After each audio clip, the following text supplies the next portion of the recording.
It's good to be here today. Yeah, a little bit about myself. I am the CEO of OpenHands. We're the largest open source platform for running coding agents in the cloud. We've been at this for as long as agents have been a thing in software development. We started the project back in March of 2024. And I'm excited to talk to you today about what the most advanced organizations are doing with agents within their SDLC and what the future might look like. So first off, who here has heard of the inner loop and the outer loop of development? This is a familiar concept to folks. This is a pattern or a description of the way developers work that emerged over the last decade or so.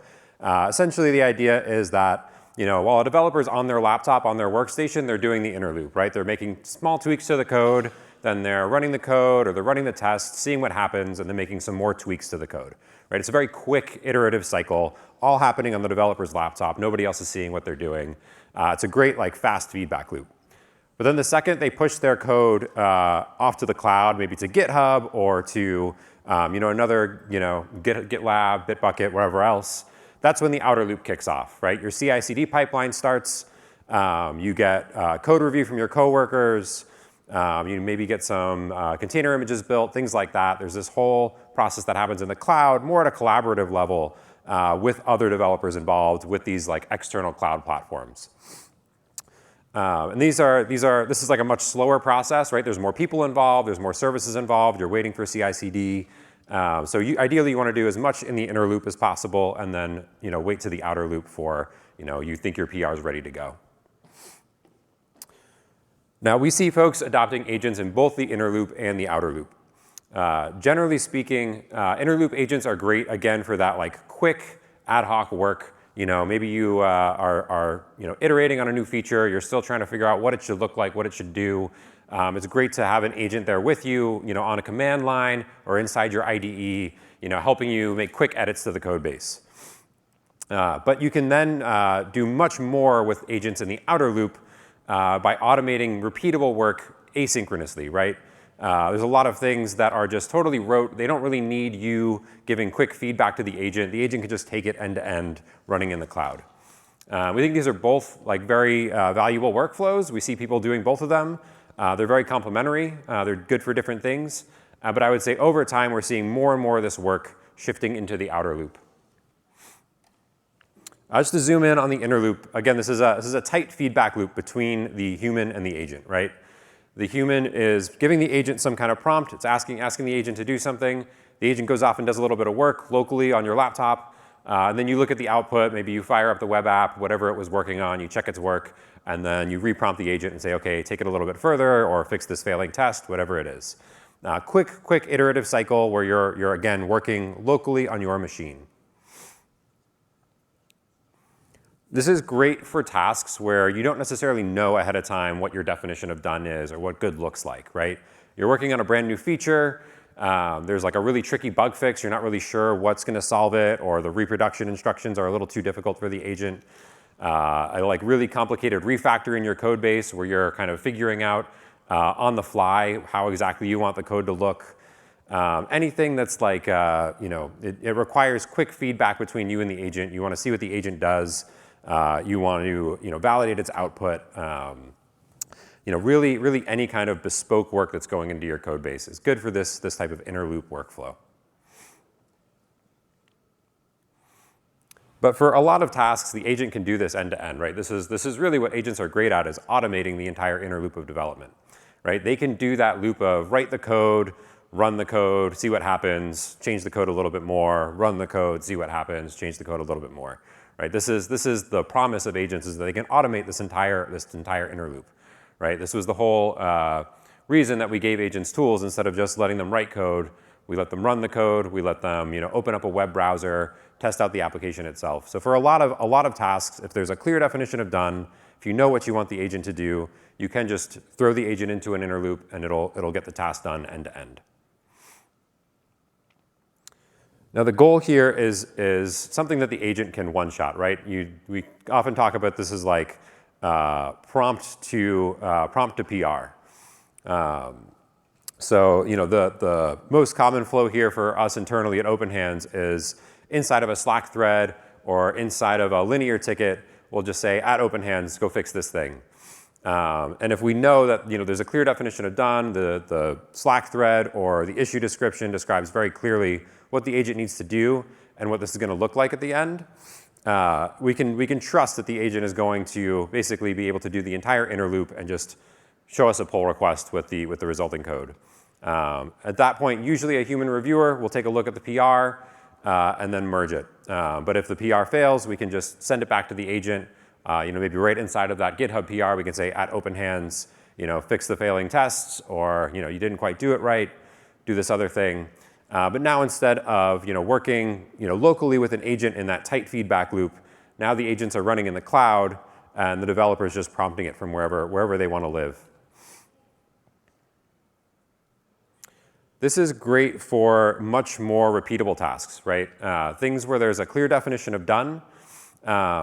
So one of the things that I love this for is like in a failing CI pipeline or where there are merge conflicts, very clear definition of done, right? If the tests are passing, the agent's done, I can just quickly jump in and say, at OpenHands, go fix the tests, or at OpenHands, fix the merge conflicts. It's great also for anything that's easy to reproduce or features that are like very easy to implement, very straightforward, kinds of things that you would hand off to a junior engineer. You can just tag a ticket, tag OpenHands and say, go fix the thing. Again, if there's a clear definition of done, it's very easy for the agent. There's also a lot of like repeatable chores that developers have to do over and over again, things like dependency updates, things like increasing test coverage, things like resolving vulnerabilities. These are things that, again, it's a very rote task. You can just encode in a single skill. Here's how to do this one task, and just expect the agent to do this automatically. Typically, we see outer loop tasks getting triggered in a few different ways. Often, it starts with just like manual prompting, right? Fix the merge conflicts, fix the tests. That is a great place to start. Oftentimes, you graduate then to triggering this on a repeatable basis, right? You might want to trigger it on a schedule, do something every day, every Monday morning, or you might do it in response to an external event, right? Every time a pull request gets opened, you might want to run an outer loop agent. Every time there's an error in Datadog, you might want to run an outer loop agent. Every time there's a Slack thread in a particular channel, you might want to run one of these outer loop agents. The power really comes once you start to automate these things rather than forcing a developer to trigger them manually. Some good examples here. Frequently for the manual stuff, it's like happening in Slack or in GitHub, on a pull request. There's some kind of context there that the agent can grab about what's happening, what should I fix. And the engineer can just manually say, hey, fix the merge conflicts, fix the tests here, fix the bug we were just talking about in this Slack thread. Scheduled agents, I think, are super fun. I think you can do things like get change logs reported out to Slack every week. This one, we have basically update all the dependencies every Monday morning, right? The kind of thing that you might have done with Dependabot in the past, but is like way more customizable when you've got an agent doing this. The agent can deal with a broken CI pipeline. The agent can deal with breaking API changes, things like that. And then I think the most power really comes from these event-driven automations, right? We have one internally at OpenHands where essentially every time there's an error level log in Datadog, we want to fire off an agent that fixes that error level log and opens up a PR with a fix. So I think these event-driven automations are really where you start to see like fully automated development processes come into play, right? Instead of engineers manually pair programming with an AI, you've got agents that are automatically doing your work for you. A big thing to note is that once you're working with agents in the outer loop, these agents need a place to work, right? They're no longer working on your laptop. They need some place in the cloud where they can run. And so typically we see folks deploying cloud infrastructure. I would say at least this is usually something like GitLab runners or GitHub Actions are a place where you can trigger these, or you could set up a GitHub action to run on a schedule or to run on every commit or every pull request to do a code review, for instance. More often, though, I would say mature companies have figured out a way to run these agents like in sandboxes inside of a Kubernetes cluster. And at OpenHands, we provide open source infrastructure for doing this inside of a Kubernetes cluster. And then the idea is, you have this cloud environment where your agents can run. That cloud environment can ingest events from external sources like GitHub and Datadog, GitLab, Slack. It can ingest manual commands coming from your developers through a CLI or an IDE. It can connect to any large language model to actually drive these agents. Essentially, you've got a single source of truth for all the work that your agents are doing in the cloud. So that also increases the amount of auditing you can do, the amount of security you can put into place, the sandboxing you can put into place. So having these agents running in a centralized location in the cloud, rather than in your GitHub Actions or GitLab runners, things like that, is super, super helpful. I want to talk a little bit about sandboxing. Again, this is a very different way of working than when you've got an agent running on your local machine. When you have that agent running locally, it has access to everything that you have access to, right? It has access to all your files, any secrets that are stored on your machine. If you're connected into a Kubernetes cluster, there's nothing stopping that agent from getting in there itself. It has access to the entire internet. It could, view a web page with prompt injection on it, et cetera. Once you get these sandbox agents running in the cloud, focused on the outer loop, you get a lot more control over what's going on, right? Each agent has access to its own file system, so these agents can run independently. They're not both trying to edit the same Git repo. They each have their own CLI, their own memory and CPU that they have access to. So they're nicely separated from one another. You can also specify exactly what secrets and tools you want to give this agent access to, right? It no longer has access to every single thing on your machine. It has access to exactly what you specified, just your Datadog keys or just access to the Slack API. Again, same thing with MCP servers. You can decide exactly which MCP servers you want to give it access to, what things you want this particular agent to do. And then we also see folks limiting network access, right? You can disallow access to Pastebin. You can say it's only allowed to access GitHub. It's only allowed to access these things by setting network level controls on this agent. So sandboxing these things in the cloud is a great way to really pare down the attack surface of these agents and pare down the amount of things that they can do that could harm your environment, even just by accident, right? We've all seen the stories on Twitter of an agent deleting a production database. In terms of how you define these agents, I would say there's kind of a simple way and a more complicated way. The simplest thing is you can just put it in a skill file or a prompt, right? You describe exactly what you want this agent to do in plain text, and then you just throw that at an agent. You can trigger that prompt on a schedule. You can trigger that prompt in response to an event coming from some external service. You can trigger it manually. And that natural language file does a pretty good job of explaining to the agent what you want it to do. But it's still pretty non-deterministic, right? There's a lot of different ways that the agent could interpret those instructions. There's a lot of things that could happen along its workflow that could cause it to go off the rails and do something different from what you expected. But I would say for simple cases, this can still work with a high degree of accuracy. For more complicated cases, it might work 75% of the time, 80% of the time. You can get a little bit more prescriptive, though, if you drop down into code, right? If you start to combine the determinism of code with the more powerful but non-deterministic behavior of agents, you can turn that 75 or 80% accuracy into 95, 99% accuracy.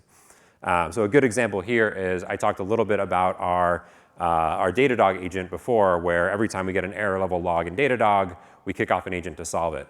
But instead of just saying to the agent, hey, go find errors in Datadog and solve them, we have a very specific code-driven workflow that reaches out to the Datadog API, gathers the required context, and sticks that in front of the agent front and center, gives the agent specific tool calls for getting more information from Datadog, and then tells it exactly which repositories within our set of repos that it should work with to figure out where did this error come from and what it should do with that error. So we end up working with a combination of code and prompts to give the agent a little bit more guardrails and get it a little bit more accurate. And what's really cool is that, with these tools, you can start to build brand new developer experiences, right? It's not just about, writing a set of skills and leaving it at that, right? You can build a whole new SDLC, an AI native SDLC, on top of these types of tools. So once you've got some way of running running agents in the cloud, right? Running agents in response to events coming in from external services, in response to prompts from developers, or in response to a schedule. You now can plug in all these different ways of running them, right? So with OpenHands in particular, we have a Python SDK to trigger these agents and define these agents. And we've got a TypeScript client for defining new front ends that allow folks to work with these agents. And we've seen folks build all sorts of things on top of that platform, right? You can build automations that run on events. You can build scheduled jobs, event-driven workflows. We've seen folks build custom CLIs. And then on the front end side, people will build custom chat interfaces, vibe coding interfaces, custom interfaces for doing things like expanding unit test coverage or resolving open source vulnerabilities. Once you have this like agentic core for your platform, you can really start to define the developer experience that you want to have or that your team wants to have, rather than taking something that just like is out of the box. And then I think just looking forward to the future, it's an interesting question, like how, if the agent can automate the inner loop, and then increasingly the agents can automate the outer loop, where do people actually fit in here? What is the end state for agentic development as these agents get better and better, and as the underlying models get better and better? I think we will see a lot of fully automated processes here where, an agent makes a change to the code base, pushes that into production, monitors those production logs, sees what happens, notices, hey, there's an error happening that I didn't expect, and that triggers another pull request to fix that particular error path. And you've got this fully automated inner and outer loop cycle going, where the agent's pushing, monitoring a production, and then optimizing the code that it wrote. I think there's still two major places for humans in this process, though. One, on the left side, you're going to have folks who are figuring out, what it is we want this product to be. What do we actually want to deliver to end users? People who are more product focused. This might be, somebody who today is just purely a product person with some technical skills. This might be somebody who's an engineer but leans into product a bit. But someone's going to need to help define the roadmap that the agent is executing on. And then on the other side of things, this is still going to be a very complicated system, right? You're going to have many agents working together to try and figure out how to optimize your code base. They're going to do things wrong. They're going to push bugs. And so having somebody who's tuning that very complicated system, whether that you call that person a software engineer or a robot psychologist, I don't really know. But there's going to be some set of people who are figuring out how to make the system work better, tuning things, making these agents more accurate over time. So I still think very much a place for humans in these loops, but I think more and more of it we're going to see automated over time. Cool, that's all I have for you today. Happy to take questions. I'll also point you all to our website at openhands.dev. And then if you are interested in building custom agents, custom workflows with agents, agents that run on a schedule or in response to events, you can check out our software agent SDK on GitHub. The tuning of the agents, right? And it seems like there's, a lot of what I'm seeing in terms of the what's next is agents improving agents, right? Yeah. The self-improving loop. It seems like you're getting so close to that, and that being like the third loop of the inner and the outer. Is that something you've given thought to? Could we get 60 seconds of your thoughts on that? Yeah, it's a really good question. We already see agents building skills, agents building the agents.md, right? There's a lot of interaction there between agents. I think there's only so far you can push that abstraction, right? Until you get to a point where the problem isn't so much that the agents are not optimized properly, so much as like the requirements from our human stakeholders have not been adequately communicated, right?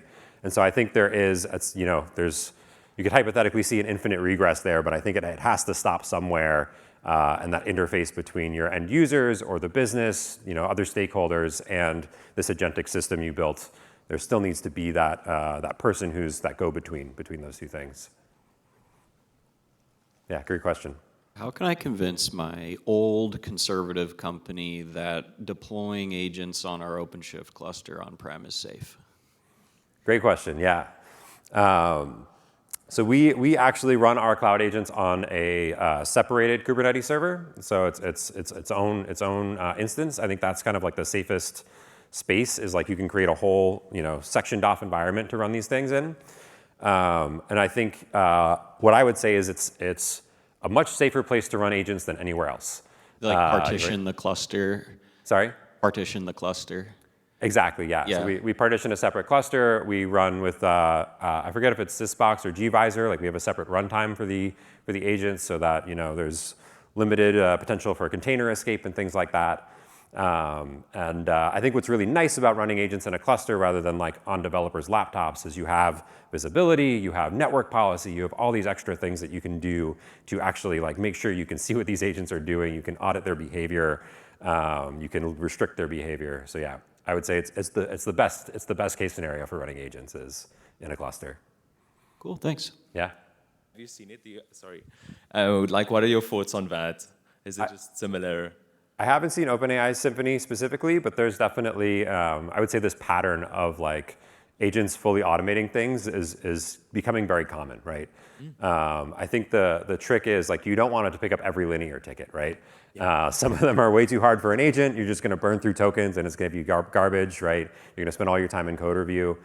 So figuring out like specifically like tuning what are the conditions under which we want to trigger an agent for these types of tasks at this time, yeah, is very, very important.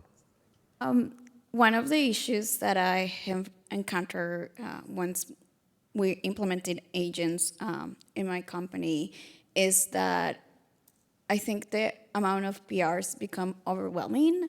And I know you mentioned that a couple of times that any advice in how to make the PR process in a way like not just do automation around it and have all these agents check for us, but also I feel like there is this barrier as being in this field for a long time to give just the final check for to have that an agent have that final check instead of a human.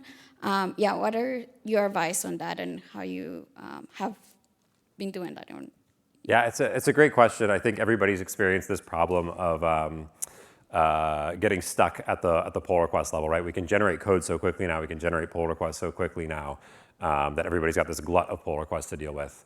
I'd say there's a few ways we deal with that at OpenHands. One is we have our verification stacks. So we have an agent that does code review and it does that first pass. So the second that PR gets opened, developer gets immediate feedback or an agent gets immediate feedback to act on. And we'll even sometimes loop between code review, agent makes changes, code review, agent makes changes until it converges on a very like concise PR that both agents agree this is ready to go before a human kicks in. We also have the agents do QA, right? So it'll actually run the application and record a video of like you ask the button to change from blue to green and like it'll record a video showing like, hey, the button's green now. So that gives the human a bit more confidence when they look at that PR, like, hey, it's doing what it says it was going to do. I can merge this safely without having to like pull the code and check it myself. And then the other piece that we're experimenting with, but is like a little bit scary, is auto approval, right? So the idea of the agent being able to rubber stamp a PR that makes a pretty trivial change, right? If I just change the README a little bit, like I don't need all my coworkers to come in and approve that, right? I can just get an auto approval from an agent and let it through. So we've been setting up a policy where essentially any changes that clearly follow established patterns and don't break any existing patterns or like introduce anything that would be at all controversial on the team, those get auto approved. So as long as the PR passes regular approval, doesn't have any security issues that an agent could find, doesn't break any of our patterns, doesn't introduce any new libraries. There's like a bunch of restrictions on like what can actually just get auto approved by an agent without a second human looking at it, and that gets auto approved. And then we do have a human like look through the change log and see, okay, here are all the things that got auto approved. Like let's just validate, okay, all this looks good and eyeball it. But instead of the engineer having to wait before it gets merged to main, they can get a very quick feedback loop. But anything that breaks an existing pattern or anything that like introduces some new pattern, new middleware, new library that we're using, or changes an existing pattern for validation or something like that, anything that could be controversial with the team, the agent flags that and says, no, this should get human review. Thanks, Robert. Loved it. Does your platform have any capability to diagnose where we should increase our testing coverage and then help us increase our testing coverage, both unit testing and integration testing? Yeah, I think this is a great use of AI today is test coverage, because it's such a safe thing to do, generally speaking, right? You're not going to break your application by increasing test coverage. I think the tricky thing is you do need to do some like planning and hand-holding with the agent in order to do that successfully, right? You can't just like point it at a repo and say increase the test coverage. It'll just kind of like write a bunch of tests that don't really matter. But you can like spend some time with like a frontier model like Opus and like investigate the repo, figure out where are we lacking coverage. What would be some good testing strategies to employ here, whether it's end-to-end tests or unit tests, like where in the stack should we be doing more? And having a human who like understands the repo, like working with the agent to come up with a plan. And then once you've got a really concrete plan, then you can send off an agent to go and implement that strategy. But yeah, it's an easy thing to do poorly, I would say, and something when you've got a human kind of working with the agent on developing a testing strategy, you can do it really, really well. Cool. Thank you all. Appreciate all the comments.